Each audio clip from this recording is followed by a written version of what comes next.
Hey there, folks. Welcome back to the Overflow. My name is Micah Curtis. And I'm Alex Baldwin, also known as the Hatman. And guess what we have, Hatman? Is it a puppy? Do we have a puppy? Not yet. But we do have questions. Oh, questions. We have several. They're almost as good. Yes. Say, oddly enough, I am considering moving into a different apartment soon just to adopt a couple of dogs. So, I'm looking forward to that. Puppies. Exactly. I want a couple of Siberian Huskies. Oh, good lord. You have to run those every single day. Yes! That's the fun part. I love Huskies. They're awesome. It's just I'm going to have to get used to brushing them every day. Hey, they're great. Yeah, that too. But the apartment I'm looking at actually is a 2-bedroom with a den. And I'm thinking den becomes office, and I'll put the dog stuff in there with me. So. There you go. All right. Well, Hatman, as always, I allow you to choose. Choose our destiny. Destiny. Destiny. Destiny. Wow. Ay, caramba. I just woke up, definitely. But politics or entertainment? Well, I'm gonna go back to flipping a coin on this one, or not so much flip a coin, but a Domino's medium one-topping pizza free token. Yes, for some reason I have this laying around here. Why are you taunting me with pizza, man? Look, I haven't used it either. I don't even like pizza that much. Somebody just gave me this randomly.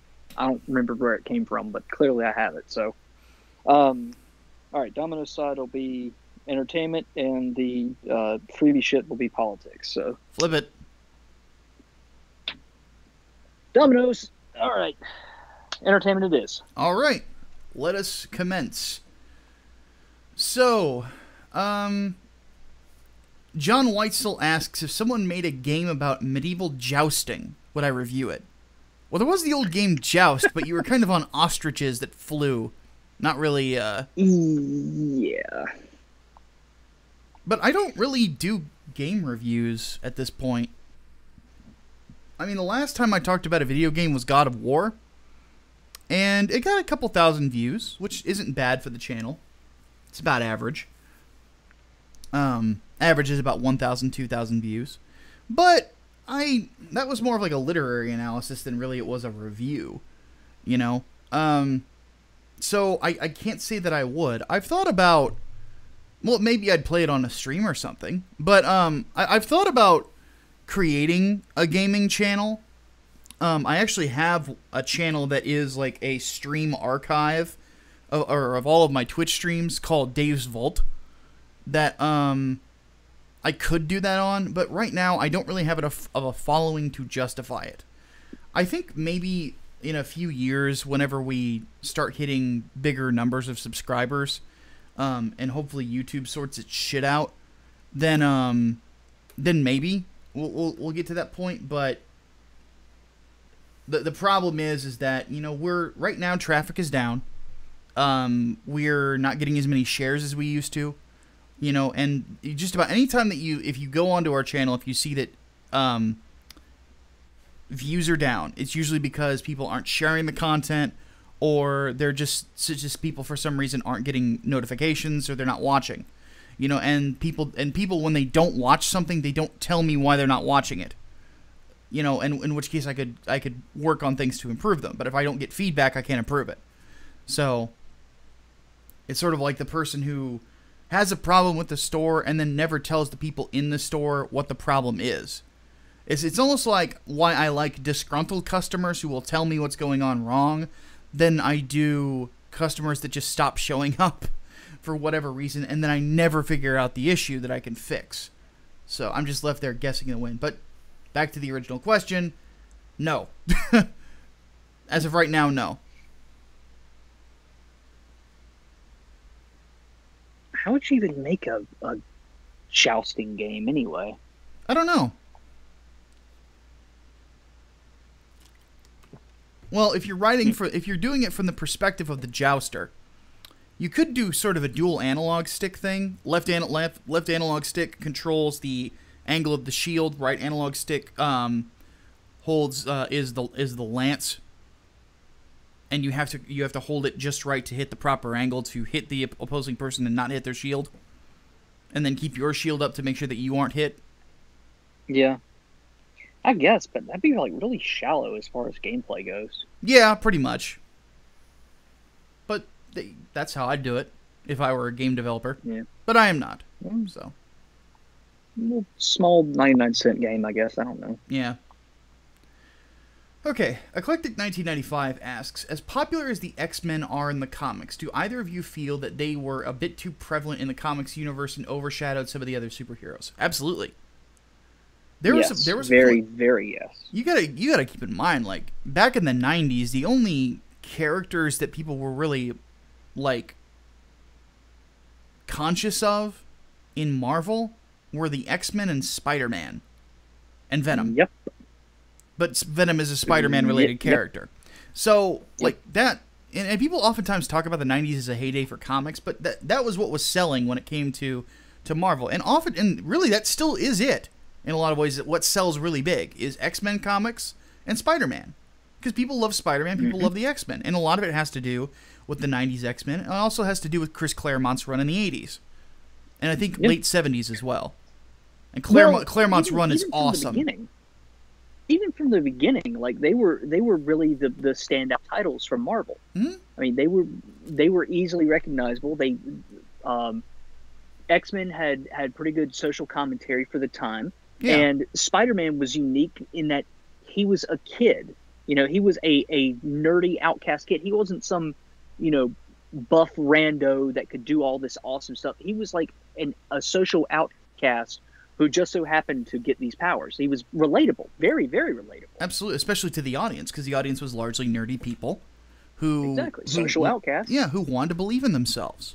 And he helped people do that. I mean, I'll admit, part of the reason I ever got into journalism because I was such a big Spider-Man fan. Mm-hmm.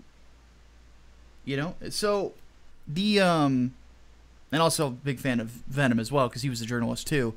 But, it still is, actually. But,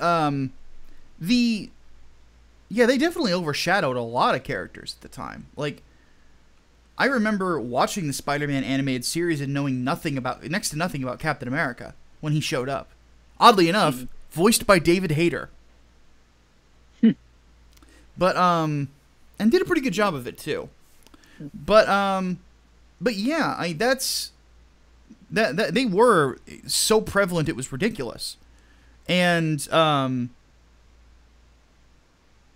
as such, I, among many other people, were shocked that the Marvel Cinematic Universe basically made them considerably less relevant as time has gone on. I mean, the fact of the matter is, when the Avengers film came out and it was such a big success, it took the X-Men and made them the B team again. Mm-hmm. And God, Fantastic Four too. Like they I guess you could argue that they had a lot of influence too, but that was sort of spent by the 80s, I suppose. Yeah. But now they're, not pretty much nowhere to be seen. They're getting relaunched, but they were canceled for a while. Yeah. After even Secret War, that, like no one was reading it. Which is unfortunate because Jonathan Hickman had a great run on the book. Mm. But though I think his Avengers was a lot better. It's sad that Hickman's not writing for them now, but he's doing East of West, which is this really interesting comic about the apocalypse. It's like a sci-fi western. It's really good, actually. Oddly enough, it's decompressed, but it's really good. I would recommend people pick it up in trades. Don't pick it up at issue by issue. Hickman's one of those few guys who can write a decompressed story and it be incredibly compelling, but it's very hard to do that. Looking at you, Bendis. So. Oh God, does that mean I have to drink? No. There was no because in front of it. Okay, so good. But yeah, that's been one of my main criticisms of the X-Men is that like they are as prevalent as they are because of the animated series, but since Fabian Nizea was on the book, they haven't been as good. Like after Nizea, because Nizea was after Claremont, After him, it just kind of like, because I remember Chuck Austen being on that book and it being terrible. Oddly enough, Claremont is one of those writers that I would say the social justice ones want to be like, but are completely incapable of being, because they have no nuance like he did. Like, you got to keep in mind, in God Loves, Man Kills, there's a reason that Nightcrawler's in it as much as he is, and talks about God from his perspective. It's because you're supposed to look at him and say, Christian, and then you look at, what's his face, Stryker, and supposed Christian. There's a level of fairness there. You know, if an SJW wrote God Loves, Man Kills, Nightcrawler would be some freaking, like, pagan she-twink. And switch out Kurt's swords for dildos. You know? So. Alright. Swordsman 100 asks, why is it in fiction angels and demons are considered different species?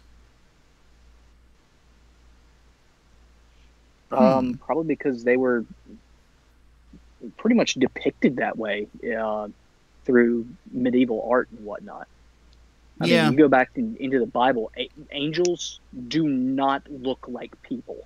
Like, all the times that they have been described, it's weird stuff. Like, four faces of, like, an ox, a lion, an eagle, and a man, or a couple of wheels with eyes all over them, stuff like that. I mean, there's a reason why they always say, don't be afraid. Yeah, so usually whenever you see an angel interact with humanity, it's changing its form. Like, look at the description, like, because Hatman's talking a lot about Revelation. I would even go before that and just look at the description of the seraphim. 6 pairs of wings. That's freaking weird. But yeah, that's because a lot of I would say, yeah, a lot of Renaissance and medieval art portrayed them as very different. Yeah.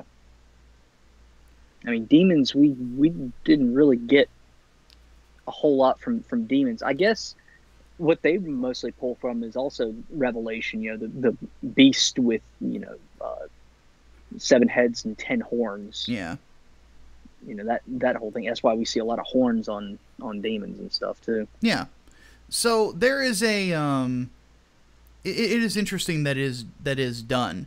That's why I've always loved whenever people will portray the devil as not some giant dude with giant horns, but rather sort of like a suave businessman. Like when Al Pacino did, and who was it who played him in Constantine? No, God, I don't remember. It's been forever since I've seen Constantine. But, God, what is his name? Google Foo.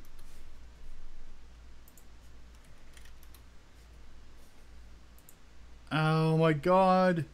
Fuck. Oh, Peter Stormare. It's like that sort of a depiction I think is much more accurate, because he's a trickster. He's a shapeshifter. He's known for being deceptive. And if you're going to be deceptive, why would you look like a giant dude with like cloven hooves and basically just a big satyr? It doesn't make any sense to me. So there was a Vertigo Lucifer comic book that kind of portrayed Lucifer like that, and I've never read it. So, but I've heard good things about it. Brian Gilmartin asks, have we ever read the Zombie Survival Guide? No. I have not either. I've seen excerpts of it, but I've never read the entire thing. Same. I have, however, read How to Survive a Robot Uprising, which I believe came out before the Zombie Survival Guide, or at least around the same time period. That was actually hilarious and also surprisingly informative. Like, it took itself very, very seriously. Let's see here. CT117 asks, are there any actors in Hollywood that aren't so far left? Kurt Russell comes to mind. Clint Eastwood. Mm-hmm. What's his Chris face? Pratt. Chris Pratt. What's his face who's in Wedding Crashers? James Vaughn. James Vaughn's a libertarian. Matt Stone and Trey Parker now. Yep, they were libertarians. Now they're calling themselves conservatives. Yep. John Voight. Nick Searcy. He's a Republican. Lord. So yeah, Nick Searcy's another one. He was on Justified. Nick is actually directing the film about what's his name, the abortionist doctor who was a serial killer. Gosnell, Kermit Gosnell. I'm looking forward to that too. But there's not a ton, but there are some that are out there. The Rock. The Rock is a Republican. So oddly enough, Hollywood's highest paid actor is a Republican. Hold on, Dwayne The Rock Johnson is a Republican. I thought he was a Democrat. He's been a Republican for years, dude. He spoke at the RNC, like back in the 90s. Jesus. You'll find that a lot of those old pro wrestlers are Republicans, dude, from that era. A lot of them are. But who else is there?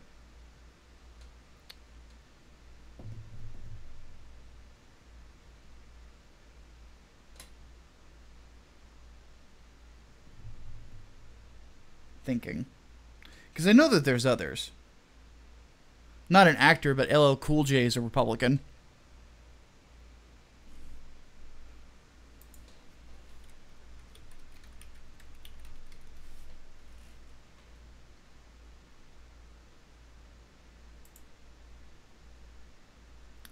Charlton Heston, when he was alive, was.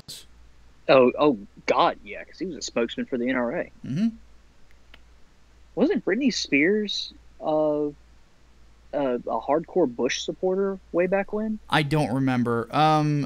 Chuck Norris is Republican. Yes. So was Sylvester Stallone. Arnold Schwarzenegger, obviously. Adam Sandler is. Kelsey Grammer, Gary Sinise. I've got a list in front of me. Vincent Gallo. Tom Selleck, James Caan, Dennis Hopper, Dennis Miller. Yeah, Gary Sinise especially. He's big time military supporter. Jim Belushi is. Tim Allen. My God, we're forgetting Tim Allen. I've heard Drew Carey is. I don't know if there's any truth to that. And then there, like, Bill Engvall's a comedian. He is, like, Mel Gibson, obviously. Andy Garcia. Ben Stein. This one won't surprise anyone. Jeff Foxworthy. Two of the Baldwin brothers are, Stephen and Adam. James Woods. Lord, of course, James Woods. He has a great Twitter account, by the way. You should all go follow it. Yes. Looking through the list here, some of these I'm not, like, surprised at all. At all.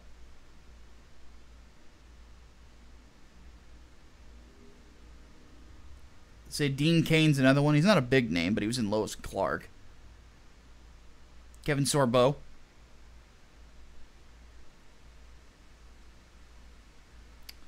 Supposedly Joe Pesci is. I don't know if there's any truth behind that.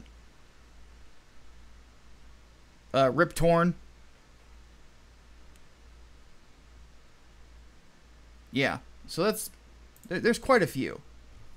But a lot of them you'll notice are like older, and probably became right leaning as time went on.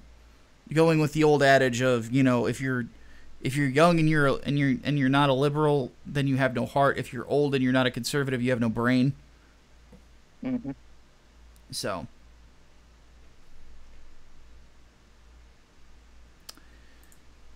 All right. And Chris Jones wants to know, would we consider watching the Fate Stay Night series? It has plenty of great fights that they think we would enjoy. No, thank you. I'll tell you what. I've heard about it. The basic concept, I think, is like something along the lines of like people summon like old heroes of history to like fight battles, and supposedly like one of them is they gender flipped King Arthur though. Mm-hmm. And I'm like, I don't like that. Or Gilgamesh is a Bishonen. Like, Yeah.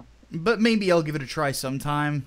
But no promises on me liking it. No, I've seen a little bit of it, and what I did see, I just wasn't pulled into. So, no, sorry, not for me.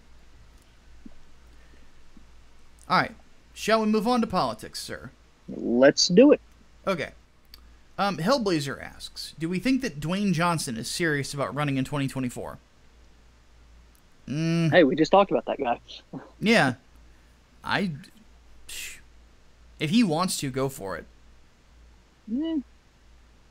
I don't know if he actually would though, because he'd win. That's the crazy part. He'd win. Yeah, probably so. I think it just depends on what happens in 2020. I think that will really decide whether or not we want like celebrities running for office as opposed to politicians running for office for the next few election cycles. And I know that sounds kind of weird to say because we had like, Arnold Schwarzenegger as governor of California in recent memory.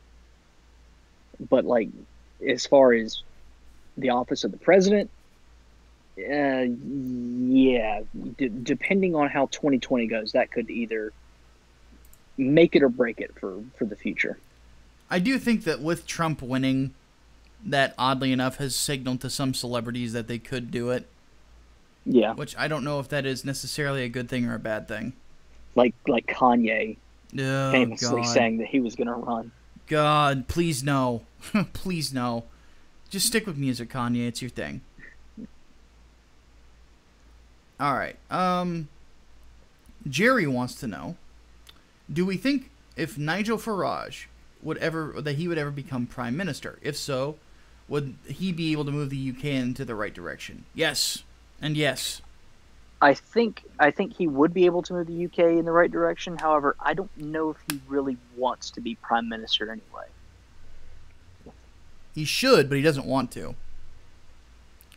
But the thing about Nigel Farage, and this is the one thing I've always found fascinating, he's a rare example of a statesman.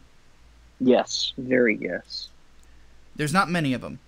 But he didn't want to... After Brexit happened, he felt like he had basically fulfilled all of his goals. And that he was going to move away and just commentate. And the fact of the matter is that when you're that good in politics, one win is not enough. There's a lot of other issues that you could help to solve. So, I would if Nigel Farage was the Prime Minister of Britain, it would be a brilliant move. The only faux pas that I think he's ever really had was supporting Marine Le Pen. To my recollection, anyway. I thought that was stupid. Hey, guess what? Another person that the alt-right liked that we didn't like. It's almost like I did an entire video called Marine Le Pen was a mistake. Sorry. Still a little salty about that.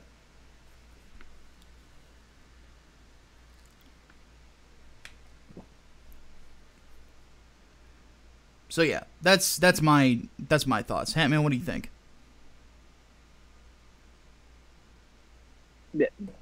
I'm pretty sure I just said Okay. what I thought. Sorry. I didn't know if you had any further thoughts. That's basically the extent of it. Fair enough. All right. Damien X247 says, I don't see any good candidates for the Florida Senate race. Any advice? Well, you can always write someone in. Mm-hmm. My advice, though, would be, if nothing else, if you are a Republican, even if the Republican candidate isn't that great of a pick, he's probably better than the Democrat.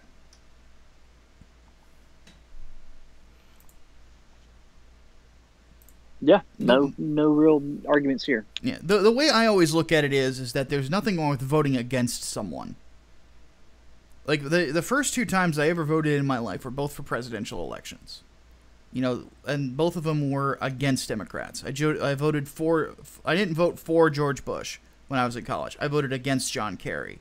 I didn't vote um, McCain. I voted against Barack Obama. And then I didn't really vote for Mitt Romney. I voted against Barack Obama.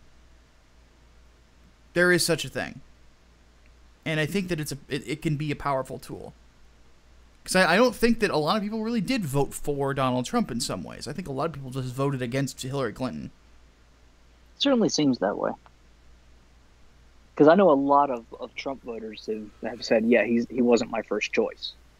He definitely wasn't mine. Mm-hmm. But he's better than Yeah, Hillary.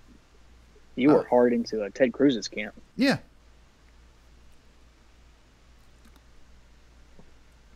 If Trump had continued to piss me off, I probably would have wrote him in, but I decided against it. I thought about writing in Ben Shapiro as a joke. So, but I decided against that. Let's see here. Melee Brawler 64 says, do you think it'd be a good idea to have a third major party that can compete with Democrats and Republicans in elections? If the Libertarian Party could get its shit together, I wouldn't be against it.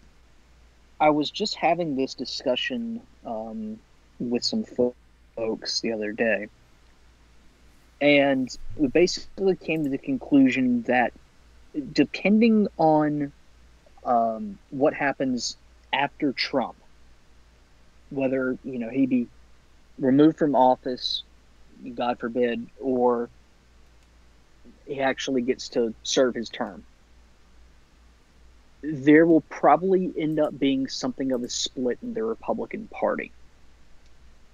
In that you will have the all-in MAGA Trump wing wanting a successor to Trump, a true populist successor. And then you'll have more the old guard Republicans wanting a more classical establishment tier Republican to fulfill that role. It's like, okay, we've had our fun, now let's get back to business. That sort of thing. And I think that's going to end up just splitting the party down the middle, and you might see some move towards the libertarians at that point. As far as the Democrats go, I think you'll see something similar with that, in that the millennials will essentially take over the party and transform it into the Democratic Socialists, and then your old sort of center-left or moderate Democrats will be like, what the hell is this? And move on to whatever. But I don't think they would go to the Green Party because the Green Party is a bit too far left for them. They might end up getting into the Libertarian wing, although I sincerely doubt that because the Libertarian wing is not left enough for them. So I think a third party is an inevitability, but I think it will eventually balance back out into two parties. Sort of like what we saw with the rise of the Republican Party and the death of the Whig Party shortly thereafter. Yeah. That's just how our system tends to work. And I understand that some people don't really like the binary nature of it, but in my opinion, the fact of the matter is that some ideas work and some ideas don't, and some ideas just kind of die off. And I think that could be what we're seeing. My hope just is that socialism gets rejected, not the old liberal perspective. I would rather have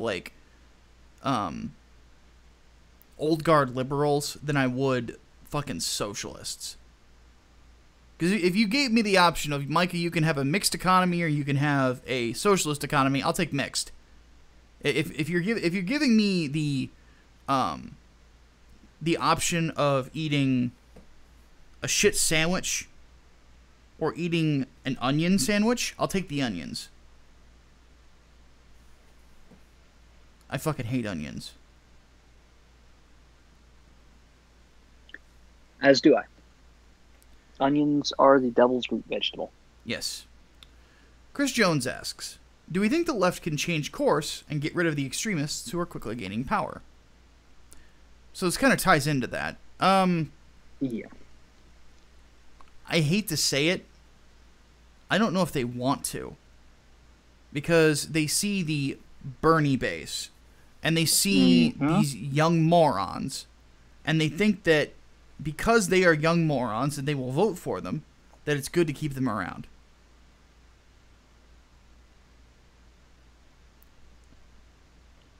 The problem with the extreme base is that they're becoming the mainstream. Mm-hmm. You look at Cortez, who just won that primary in New York. She's a Democratic Socialist. One of the dumbest politicians in recent memory.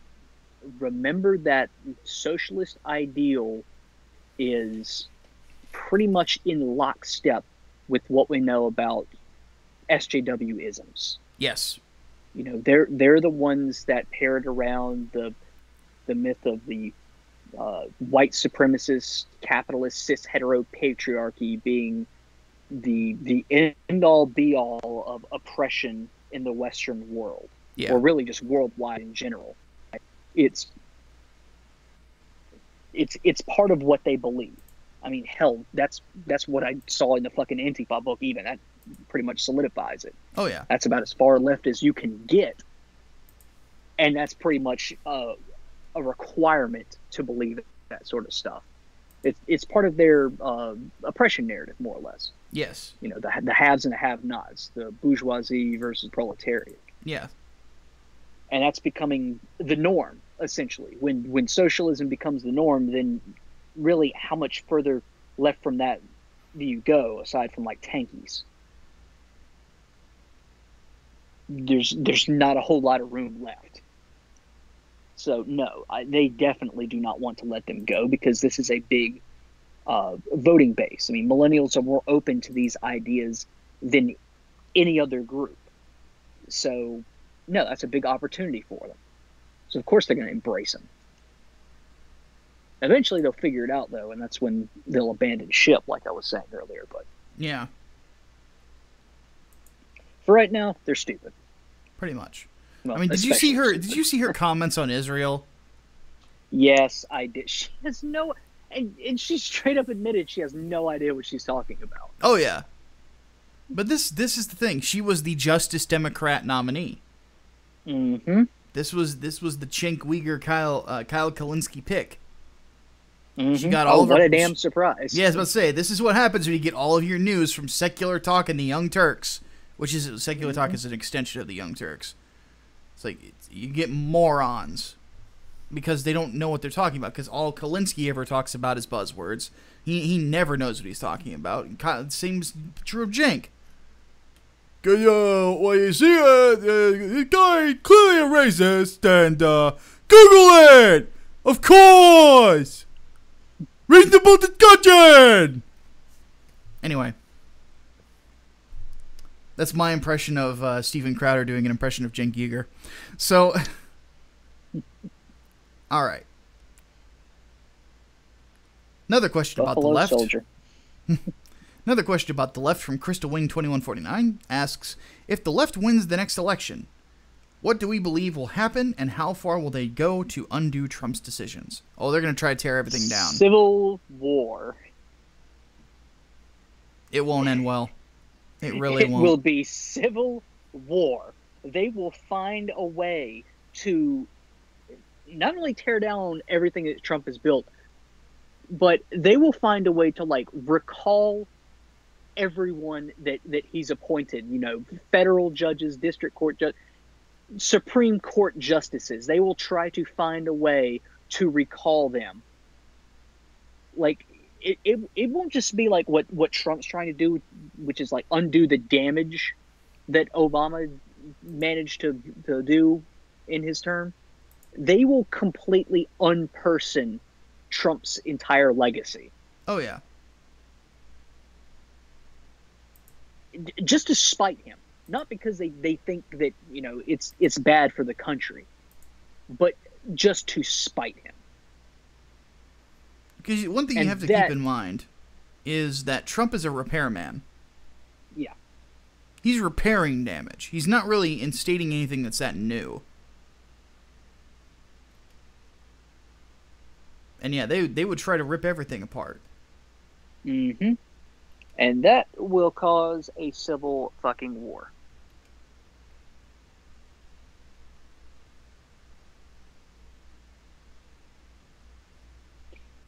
Then again, if Trump gets reelected, I'm tempted to say that'll cause one too, because then nobody will be, or at least nobody on the left will be willing to accept it. Well, that's my thing, is that I'm of the opinion that the left is going to stupid themselves into a war, and they will lose it very quickly. Oh yeah, well, it seems like they're going to do that anyway, because that's more or less what they want. I mean, it sort of lines up with the goal of your socialist, communist, general anarchist, leftist wing anyway. They want a revolution. How else do you get a revolution but to create so much instability that it leads to a war?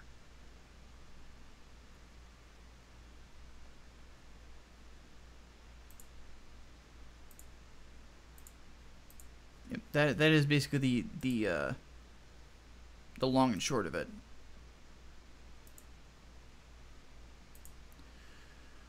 Alright, Eclectic 1995 asks our final question of the day. Will we ever be rid of the influence that the communists have had over our universities? Hold on, say that one more time? Will we ever be rid of the influence that communists have had over our universities? I think it's going to take time. Yeah. The big problem that I see is that college has been glorified to a level that makes no sense. Mm-hmm. Like, the way of the future, in my opinion, is magnet schools or, apprenticeships and things like that. Yeah. It really only has the power that it has now because an entire generation of students were duped into believing that they had to get a college degree in order to succeed in the workforce in the 21st century. And that was a load of bullshit. And it was a load of bullshit that ended up making universities rich, your textbook publishers rich, and those students saddled with thousands and tens of thousands of dollars of debt. And ended up fucking up the job market too, because now that everyone's got a bachelor's degree, nobody wants anyone with just a bachelor's degree. You're going to have to go back and get a master's or fuck your way up the ladder, basically. Pretty much. Or get lucky, which is basically what happened to me. I got insanely lucky.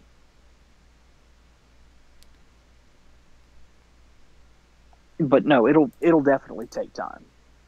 I mean, a lot of what we see of the left dominating culture is just going to take time to shift back, and I think it's going to shift back to more of a moderate culture, a more center of the road culture than anything else, because we had sort of a domination of conservative, of right wing values during the 50s and arguably the 60s.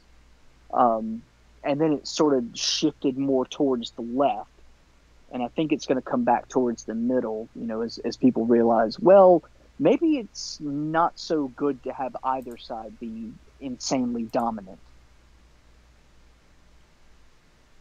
And God knows how long that'll take, but it'll get there eventually, I think. Yeah. Well, that was our final question. And that's it. Wow. That is it. Oddly enough, time flies. We've been going for 40 minutes. Good Lord. Yeah, it certainly hasn't felt like that at all. Yep. Well, folks, we appreciate you stopping by for the Overflow. We will be back again this weekend with the podcast, and given how the news has been, there's going to be a lot of crazy stuff to discuss. Oh, good God. But we are looking forward to it. But until that time, my name is Micah Curtis. And I'm Alex Baldwin, also known as the Hatman. And we will see you guys here soon. Deus Volt. Deus Volt.